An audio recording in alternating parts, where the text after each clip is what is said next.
आज या टॉपिकमध्ये आपण ट्रायॅकचं टेस्टिंग आणि ट्रायॅक पासून लाईट डिमर बनवणार आहोत.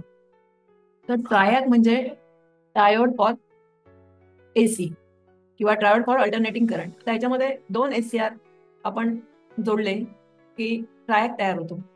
आता 2 SCR आपल्याला रिव्हर्स टर्मिनॉलॉजीने जोडावे लागतात.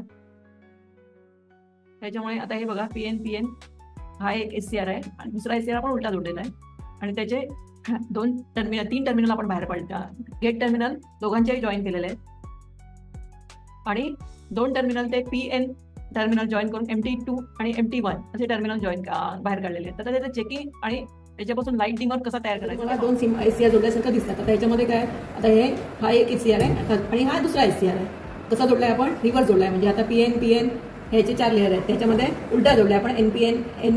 NP असे हे दुसरा SCR जोडला. जोडताना आपण काय केलंय, याचा P टर्मिनल आणि दुसऱ्या SCRचं N टर्मिनल एकमेकांशी जॉईन केलंय. त्याला नाव दिलंय MT1. दुसऱ्या साईडला पण तसंच केलंय. N आणि P आपण काय केलंय, जॉईन केलंय. त्याला नाव दिलंय MT2. आणि गेट टर्मिनल आपण P आणि N एकमेकांशी जोडलेलं आहे. SCRचं जे गेट टर्मिनल होतं ते काय केलं, दोघांची गेट एकमेकांशी जोडलेली आहेत आणि एक टर्मिनल बाहेर काढलंय आणि त्याला नाव दिलंय की 3 टर्मिनल असतात ट्रायॅकमध्ये, MT1, MT2 आणि गेट. आता SCR काय होतं, फक्त फॉरवर्ड बायसमध्येच कंडक्ट होतो, पण ट्रायड आपल्याला दोन्ही साईडनं कंडक्ट होताना दिसतो. म्हणून आपण ते काय करतो, AC वर कंट्रोल करण्यासाठी आपण काय करतो, याचा उपयोग करतो. म्हणजे पॉवर सप्लायवर कंट्रोल करण्यासाठी वापर करतो. मग आता आपण पॉवर सप्लायवर कंट्रोल करणार म्हणजे कुठे वापरणार, तर आता तुमच्याकडे फॅन आहे, तर फॅनसाठी आपण काय वापरतो, रेग्युलेटर वापरतो. रेग्युलेटर डिझाईन तयार केलेलं. आता आपण सगळ्या प्रॅक्टिकलचे आपण ट्रेनर तयार केलेलेच आहेत. तसंच हा एक ट्रेनर तयार केला. तर आधी सगळ्यात आधी तुम्हाला ट्रायॅक कसा टेस्ट करायचा ते शिकवतो. तर आता याच्यामध्ये जे आपण BT136, तर आपल्याला जरुरी नाही की प्रत्येक गोष्ट, प्रत्येक कंपोनंट आपल्याला माहीत असेल, टर्मिनल माहीत नसते. पण जेव्हा माहीत नसतं तेव्हा आपण काय करायचं, नेटवर त्या कंपोनंटचं नाव टाकायचं आणि टर्मिनल म्हणजे आपल्याला त्याचं कशा प्रकारे जोडल्यात, म्हणजे MT1 कुठला, MT2चा संशय असेल तर आपण काय करायचं, सर्च करायचं आणि बघायचं. आता आपल्याला हा BT136 हा काय ट्रायॅक, कारण तो काय करतो, AC सप्लायवर नियंत्रण ठेवायचं काम करतो. आता इथे आपल्याला 3 टर्मिनल आहेत. आम्ही आता मुद्दाम इथे तुम्हाला लिहिलेलं आहे सगळं याच्यामध्ये. आता हा आपण काय करतोय, 2 वापरलेत आपण इथे. हा डायॅक आहे आणि हा काय ट्रायॅक आहे. तर ट्रायॅकचं पहिलं MT1 टर्मिनल आहे, दुसरं MT2 टर्मिनल आहे, तिसरं गेट टर्मिनल. आता चेकिंग करताना आपल्याला काय दिसेल की आपण पहिल्यांदा आपण काय करूया, फॉरवर्ड बायसमध्ये म्हणजे आपण काय करूया, हे पॉझिटिव्ह टर्मिनल आहे ते आपण MT1ला जोडूया आणि निगेटिव्ह टर्मिनल आपण MT2ला जोडूया. काय दिसतंय रे तुम्हाला, ऑइल म्हणजे हाय रेजिस्टन्स आहे, बरोबर ना, त्याला मोजता येत नाही म्हणून ऑइल. त्याच्यानंतर आता रिव्हर्स करूया. काय दिसतंय तुम्हाला, याच्यामध्ये पण हायच रेजिस्टन्स दिसतोय. म्हणजे आपल्याला MT1 आणि MT2 तुम्ही फॉरवर्ड बायसमध्ये, रिव्हर्स बायसमध्ये कसंही जोडा, कसा रेजिस्टन्स आला तुम्हाला, हाय रेजिस्टन्स आला. आपण बघितलंय की याच्यावर जे वर्किंग आहे ट्रायडचं, ते कंट्रोल कोण इलेमेंट आहे, कंट्रोल इलेमेंट म्हणजे गेट कंट्रोल इलेमेंट आहे. मग आता आपल्याला जे काय मिळेल ते गेटशी संलग्न असणार. म्हणजे आपण आता मगाशी आपण फॉरवर्ड बायसमध्ये MT1 MT2 दोन्ही बघितले, ते आपल्याला हाय रेजिस्टन्स मिळाला. आता आपण काय करूया, हा पॉझिटिव्ह जे टर्मिनल आहे ते MT1ला जोडते, निगेटिव्ह टर्मिनल मी काय करते, गेटला जोडते. काय दिसते आपल्याला, हाय रेजिस्टन्स दिसते. मग आता मी उलटं करते. मिळालं तुला, लो रेजिस्टन्स मिळालं.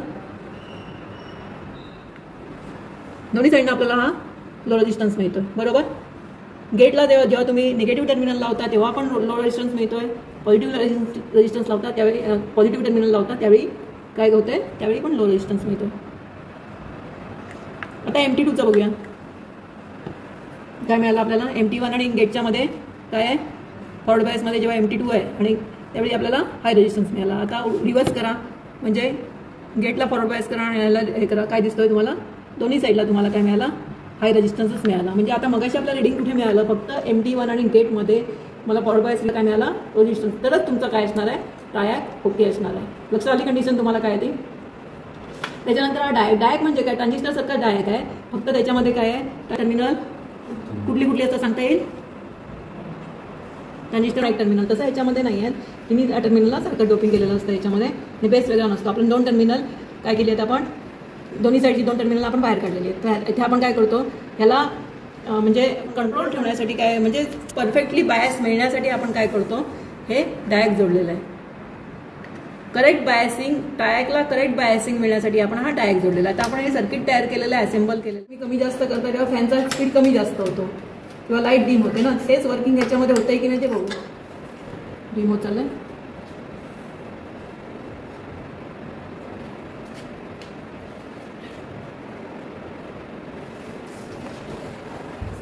आपण काय केलं की गेटला मिळणारी पल्स आपण कमी जास्त करून आउटपुटवर काय केलं, आपण नियंत्रण ठेवलं.